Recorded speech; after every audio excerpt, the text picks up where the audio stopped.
Tout à l'heure, nous étions arrêtés à la révolte de Chef Pontiac et à son échec, bien entendu, puis à la fin officielle de la présence française en Amérique du Nord avec la vente de la Louisiane par Napoléon en 1803.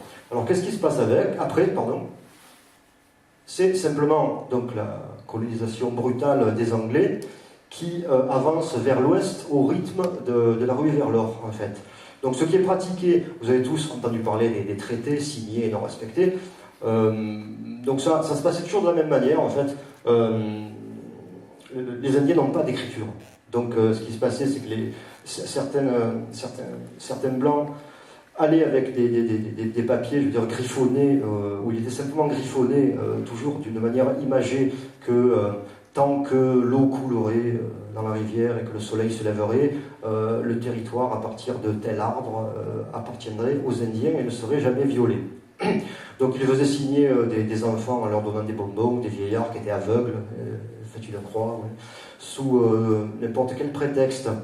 Ce qui se passait ensuite, c'est que quand le territoire indien avait été défini, les colons blancs envoyaient des petits commandos de chercheurs d'or, donc très discrets, explorer la terre indienne. Et dès qu'on trouvait un autre gisement un peu plus loin, on signait un autre traité en disant qu'à partir de tel arbre, et tant que la rivière coulerait et le soleil se lèverait, le territoire ne serait pas violé. Et ainsi de suite. Donc, par contre, voilà, en 1845, ça fait déjà un moment qu'il y a la colonisation vers l'ouest et qu'il y a des massacres de tous les côtés. Il y a l'Église qui intervient, qui a un petit dilemme, voilà, parce que l'Église dit c'est bien beau, on a de plus en plus de fidèles christianisés, on a de plus en plus d'argent, parce que bon, ça rapportait beaucoup d'argent, ça aussi. D'ailleurs, vous regardez un documentaire sur les finances du Vatican, vous voyez qu'ils ont bien bossé depuis un moment. Mais donc à cette époque-là, ils disent quand même bon, voilà. C'est bien beau, on a de plus en plus de fidèles, on a de plus en plus d'argent, mais il y a quand même des massacres qui sont perpétrés tout le temps. En notre nom, ça pose un souci. Ça pose un souci. Et là, en 1845, il y a un journaliste qui s'appelle John O'Sullivan qui, en fait, va trouver le sésame, la solution à ce dilemme avec un mot. Tout simplement un mot. Parce que les mots sont très puissants. Un mot peut vous apporter une solution. Et lui, John O'Sullivan, il fait un éditorial en 1845 dans un journal de New York qu'il intitule Manifest Destiny. La destinée manifeste, c'est-à-dire l'évidence. Et il explique que, manifestement, au vu de ce qui se passe, c'est le souhait du divin de programmer l'homme blanc pour être le maître sur l'Amérique du Nord. Et apparemment, vu la logique, c'est le souhait du divin d'éradiquer la race des Indiens d'Amérique. Lui écrit Manifest Destiny en disant qu'il arrive à cette conclusion simplement en observant ce qui se passe. Et là, l'Église dit, bon sang, mais c'est bien sûr, Manifest Destiny. Et là, donc, la colonisation reprend de plus belle, et ruée vers l'or, massacre, avec bon, des massacres célèbres, il y a des enfants, on ne va pas les mettre en détail. Et on arrive à cette date de 1876, le 25 juin 1876, avec la célèbre bataille de Little Big Horn. Je ne sais pas si vous en avez entendu parler. C'est la bataille où le général Custer, du 7e de cavalerie, celui qui était surnommé le tueur de femmes et d'enfants, et qui visait la présidence des États-Unis, c'est la bataille où il s'est fait massacrer. En fait, ça se passe à Little Big Horn, dans le Montana. Il découvre ces éclaireurs qui sont des Crows, la tribu ennemie des Sioux, découvrent un campement de plus de 5000 Sioux, 5000 Indiens des plaines qui s'étaient regroupés pour l'été. Donc il y avait des Sioux, des Cheyennes, Arapaos. Ils étaient 5000. Sur les 5000, comme ils sont tous en famille, on peut compter 2000 guerriers, je pense. Pas aller plus que ça. Mais il se trouve que le 7e de cavalerie, c'est 250 personnes. Il a au début le plan d'attendre des renforts, notamment d'un général qui s'appelle Reynaud, qui doit attaquer d'un côté, et un autre dont je ne me souviens pas le nom, qui doit attaquer par le sud. Mais il se dit, voilà, je vise la présidence des États-Unis, il faut que je termine par un acte héroïque extraordinaire. Donc il décide d'attaquer tout seul le campement de Sitting Bull. Au moment où il le décide, d'ailleurs il est dit que ces éclaireurs Crocs lui demandent la permission de chanter leur chant de mort parce qu'ils savent qu'ils ne s'en sortiront pas de toute façon. D'ailleurs, pour la petite histoire, une petite parenthèse culture, pour vous dire que le ressentiment reste encore, quand mes amis de la réserve de tous les âges prononcent le mot croc, ils crachent immédiatement après. Donc, voilà. Ils qu'ils ont gardé quand même un chien de leur chienne, ouais, au croc. Donc, le général Custer, le tueur de femmes et d'enfants, décide d'attaquer et il se fait massacrer. Donc il n'y a absolument aucun survivant. Et paradoxalement, culturellement, les Indiens aiment beaucoup rapporter leurs faits de guerre pour l'héroïsme. Et paradoxalement, pour le général Custer, on n'a jamais su qui l'avait terminé dans la bataille. Personne n'est capable de le dire, pour la bonne raison que je pense qu'ils ont voulu préserver la famille de celui qui l'a assassiné. C'est la version officielle. Moi j'ai ma version, en parlant avec les vieux et en regardant la logique, je pense qu'ils s'y sont mis à tous pour en couper un morceau. Donc voilà, maintenant, oui mais c'est ce qui s'est passé. Donc Général Custer, c'est une date importante, parce que dans les livres américains, elle n'est pas notée comme une bataille, elle est notée comme le massacre de Little Bighorn. Par contre, on va arriver à la dernière bataille listée dans les livres américains, c'est 1890 avec Wounded Knee. Alors, Wounded Knee, c'est un petit endroit qui est près de la réserve de Pine Ridge, dans le Dakota du Sud. L'histoire est la suivante, c'est qu'à cette époque-là, il y a Sitting Bull qui est dans la réserve de Standing Rock, dans le Montana. Et il y a un chaman amérindien d'une autre tribu qui a une vision, et dans sa vision, il voit une danse qu'il appellera Ghost Dance, ou Wanari Wachipi, c'est la danse des esprits. Et dans sa vision, on lui dit que s'il danse cette danse, les blancs vont disparaître et les ancêtres vont revenir. Donc ça se répand comme une traînée de poudre, et dans toutes les réserves, il commence à danser jusqu'à épuisement la danse des esprits. Tous les colons qui habitent autour des réserves, voyant cette agitation, commencent à prendre peur. Les militaires deviennent nerveux et il y a beaucoup d'incidents. Pourtant, c'était complètement pacifique. Mais ça débouche sur l'assassinat de Sitting Bull à Standing Rock. Et là, il y a un vieux chef qui s'appelle Bigfoot, qui doit avoir 80 ans à l'époque. Il prend peur et il décide de prendre 700 à 800 vieillards, femmes et enfants avec lui, pour faire le chemin du Montana jusqu'à Pine Ridge, il y a environ 500 km, et rejoindre la réserve de Red Cloud, pour se mettre sous la protection de nuages rouges, parce que Sitting Bull vient d'être assassiné. Donc, il prend la route, et bon, c'est malheureux, mais à quelques kilomètres de l'arrivée, c'est-à-dire quand il arrive à Wounded Knee, il est à quelques kilomètres de la réserve de Red Cloud, il est arrêté et entouré par le nouveau 7e de cavalerie, c'est-à-dire les descendants du 7e du général Custer. Il est entouré, là ça cafouille un peu au point de vue de l'histoire. Je sais qu'il leur demande de se désarmer et de se défaire de tous les objets tranchants ou contondants qu'ils peuvent avoir sur eux. On ne sait pas comment ça a commencé. Il y a une partie de l'histoire qui dit que chez les Indiens, il y avait un sourd-muet qui n'a pas compris les ordres et qui ne l'a pas fait. Il y a une partie de l'histoire qui dit que les Américains ont commencé d'un seul coup. Mais il y a 4 mitrailleuses Gatling. À l'époque, c'est ce qu'on appelle la cucaracha. Vous savez, le gros canon avec tous les trous. Qui se mettent à tirer en même temps, chacune d'un côté du groupe de 700 personnes. Et ils les tuent tous. Voilà. Tous... Là où on voit la volonté d'éradiquer tout le monde, c'est qu'on a même retrouvé à plusieurs kilomètres des femmes tenant leur bébé dans leurs bras avec les 2 qui avaient été assassinés par balle. Bon, ça c'est quand vraiment vous voulez qu'il n'y ait absolument plus personne. Il y a toutefois 4 survivants à ce massacre qu'on retrouve dans une petite chapelle non loin de l'endroit où ça s'est passé. Alors ce qu'il y a d'ironique, c'est comme ça se passe 29 décembre.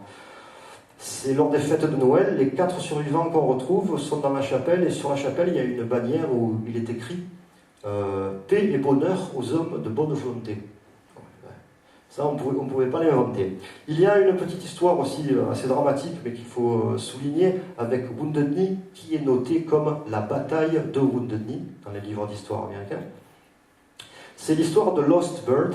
Donc j'ai vu sa tombe et ça m'a assez remué, parce que Lost Bird, c'est un petit bébé qui reste vivant sur le sol après ce qui s'est passé, et c'est un soldat américain qui, pris de remords après le massacre, décide de le prendre le bébé avec lui et de l'élever avec sa femme donc, à New York. Et cette fille donc, va grandir jusqu'à 21 ans, mais bon, il faut se remettre dans le contexte de l'époque, en posant toujours des questions, sans savoir d'où elle vient, qui est sa famille. Vous vous doutez bien qu'on ne va pas lui expliquer ce qu'on a fait à sa famille, c'est son père adoptif même qui l'a fait. Donc elle pose sans cesse des questions, elle ne sait pas qui elle est, d'où elle vient. Elle a une idée, mais elle va jusqu'à ses 21 ans, et à ses 21 ans, elle décide d'arrêter là. Donc voilà, et sa tombe, elle a été transférée à Wounded Knee, en fait, elle a été ramenée là-bas. Wounded Knee, aujourd'hui, c'est une fosse commune avec les 700 personnes en dessous, en fait, et au-dessus, il y a un cimetière pour les enfants. Donc, bon, quand vous y allez, ça pèse une tonne, vous voyez, vous sentez les vibrations ne sont pas parties.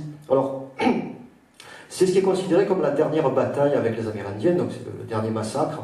À partir de ce moment-là, bon, il y a déjà quelques années avant ce qu'on appelle les boarding schools qui ont été mises en branle, c'est-à-dire ce sont des pensionnats modèles militaires administrés par les jésuites, où les enfants qui sont enlevés dans les réserves sont emmenés de force dans les boarding schools où ils sont acculturés.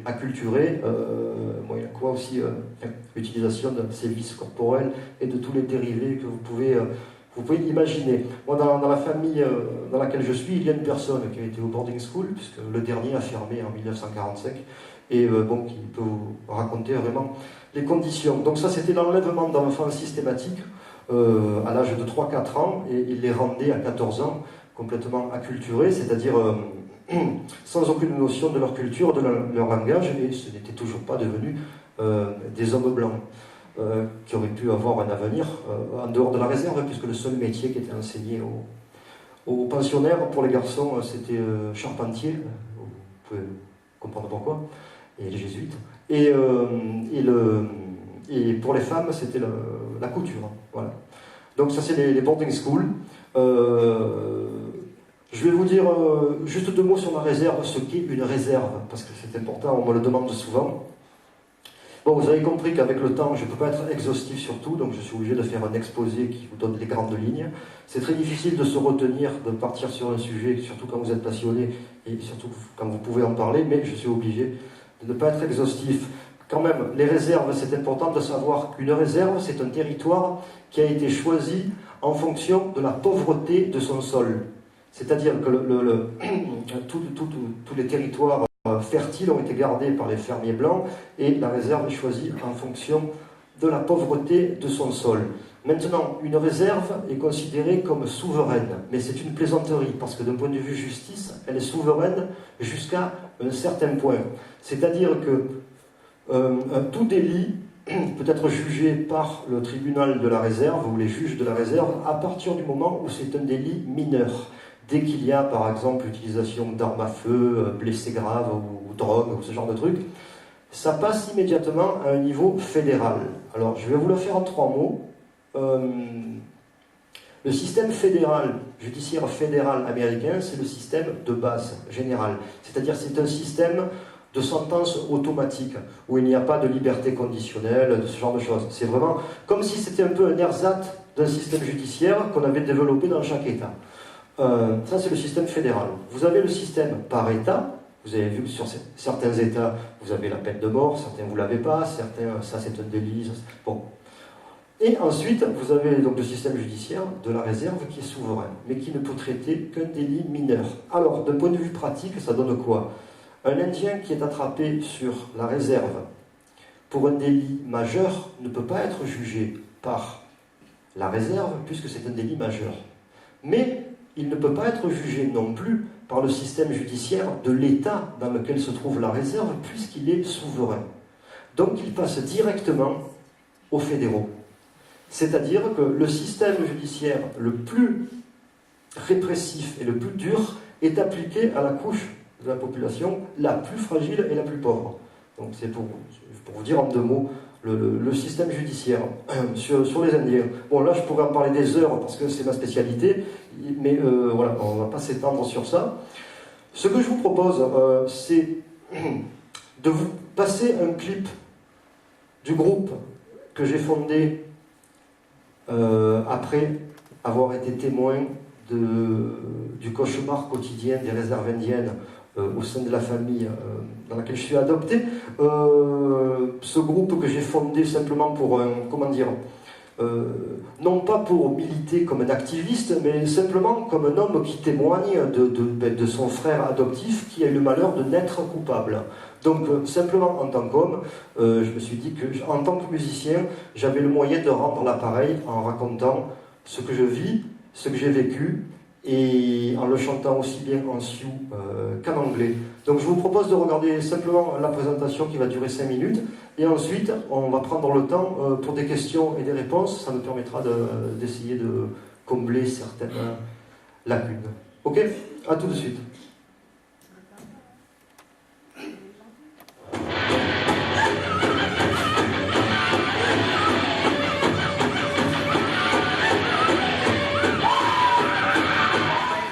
La musique de Medicine Groove est un mélange de rock et de chant d'Amérique, en l'occurrence Sioux Lakota, et de textes entièrement subversifs et radicaux déclamés en anglais.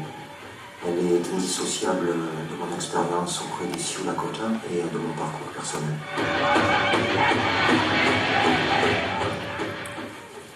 Le répertoire de Medicine Groove Trio est à double sens. Il est construit sur le thème des réserves indiennes et des conditions de vie sur les réserves aujourd'hui, mais fait sans cesse le parallèle avec le système actuel et la société actuelle.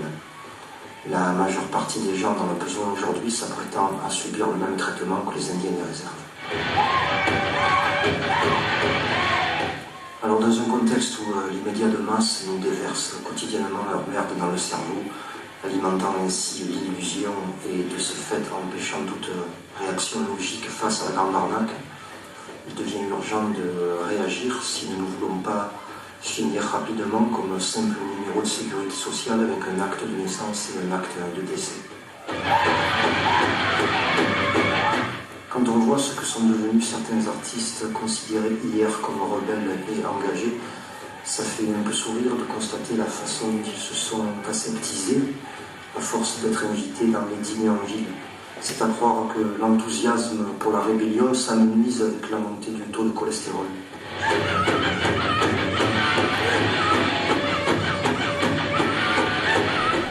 Alors à très bientôt sur scène, ou en conférence, ou alors ailleurs. Et en attendant, n'obéissez pas, ou alors faites semblant. Vous avez compris que ça devient une urgence si nous voulons garder un semblant d'humanité. Ciao, à bientôt.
Merci.